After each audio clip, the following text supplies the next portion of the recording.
જય માતાજી મિત્રો, જય શ્રી રામ। તમે જોઈ શકો છો આ બળદ જેને આપણે કમોડીનું ઓપરેશન કરેલું છે। તો આવા બીમાર તથા વૃદ્ધ બળદોની સેવા કરતો બળદ આશ્રમ કે જે આપણે બગસરા તાલુકામાં રફાળા ગામમાં ચાલુ કરવામાં આવ્યો છે। બધા બગસરા તાલુકાના યુવા મિત્રો દ્વારા સંચાલિત આ વૃદ્ધ બળદોનો બળદ આશ્રમ એટલે કે શ્રી દેવ બળદ આશ્રમ। તો આજે જણાવતા ખૂબ આનંદ થાય છે કે આપણે ઘણા સમયથી હું વાત કરતો કે ભાઈ આપણે શેડ બનાવવો છે, પણ જ્યાં સુધી ભગવાનની ઈચ્છા ન હોય ત્યાં સુધી કંઈ આપણીથી થતું નથી। તો હવે શેડ બનાવવાનું કામ આપણે ચાલુ કરી દીધું છે। તો બન્યા રહેજો વિડીયોમાં છેલ્લે સુધી, તમને બધું બતાવું કે અહીંયા જોવો નિરાધાર તથા માલિકીના બળદો પણ રાખવામાં આવે છે। ઘણા ખેડૂત મિત્રોના ફોન આવે છે કે બળદ મૂકવો છે તો ફી કેટલી છે, પણ અહીંયા શ્રી દેવ બળદ આશ્રમમાં બળદ મૂકવો હોય તો કોઈ પણ જાતની અમે ફી લેતા નથી। તદ્દન ફ્રી ઓફમાં બળદની સેવા થાય છે। અથવા તો ઘણા ખેડૂતોને એવા ફોન આવે છે કે તમે બળદ આપો છો, તો ખાસ મારે આ વિડીયોના માધ્યમથી કહેવાનું છે મિત્રો કે અહીંયા એક વખત બળદ આવી જાય પછી આપણે કોઈ ખેડૂતોને બળદ હાંકવા માટે દેતા નથી, બરાબર। ઘણા ખેડૂતો એમ કહે કે ભાઈ અમે પછી છૂટો નહીં કરવી ને અમે સમાધિ આપશું, બધી વાત સાચી, પણ આપણે બળદ આશ્રમમાં એક વખત ભરતી થઈ જાય પછી આપણે એના નાથ મોવડા કાઢી જ નાખવી છીએ।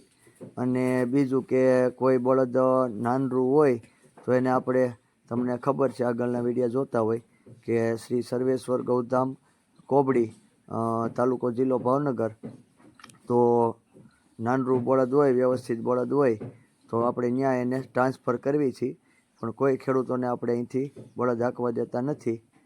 તો બધા મિત્રોને વિનંતી ખેડૂતોને કે બળદ જોઈ છે એવો કોઈ ફોન કરવો નહીં, અને જેને બળદ મૂકવો હોય તો તદ્દન ફ્રીમાં, આપણે કોઈ ચાર્જ બળદ માટે રાખ્યો નથી, કારણ કે બળદોની સેવા કરવા માટે જ આ બળદ આશ્રમ આપણે ચાલુ કર્યો છે।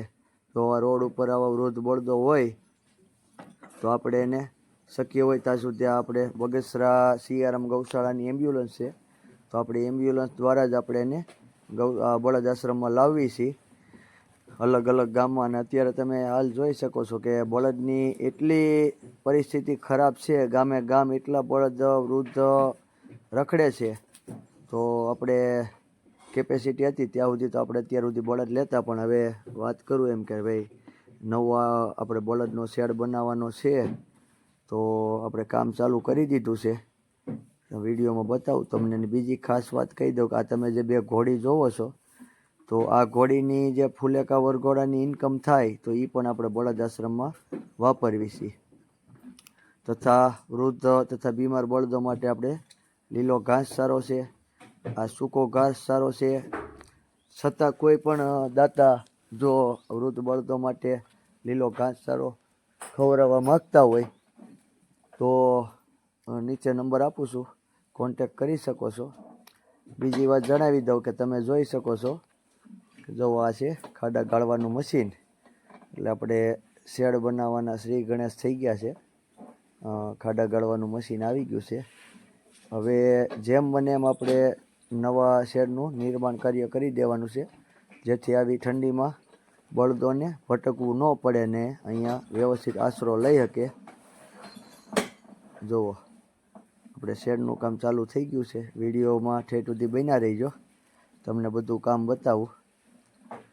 ખાડા ગાળવાનું ચાલુ થઈ ગયું, જુઓ ટાઈસ છે મોરમ, એટલે આપણે લગભગ અંદાજિત 2.5-3 ફૂટ ઊંડા ખાડા થઈ જાય છે। એમાં ફાઉન્ડેશન ભરવા માટે ભોગાવાની રેતી આવી ગઈ છે, પ્લસ કાંકરી આવી ગઈ છે, બધું આપણે વસ્તુ સ્ટાન્ડર્ડ જ વાપરવાની છે, એટલે ભોગાવાની રેતી, કાંકરી, સિમેન્ટ, ઝડપથી આપણે શેડનું કામ પૂરું કરવું છે।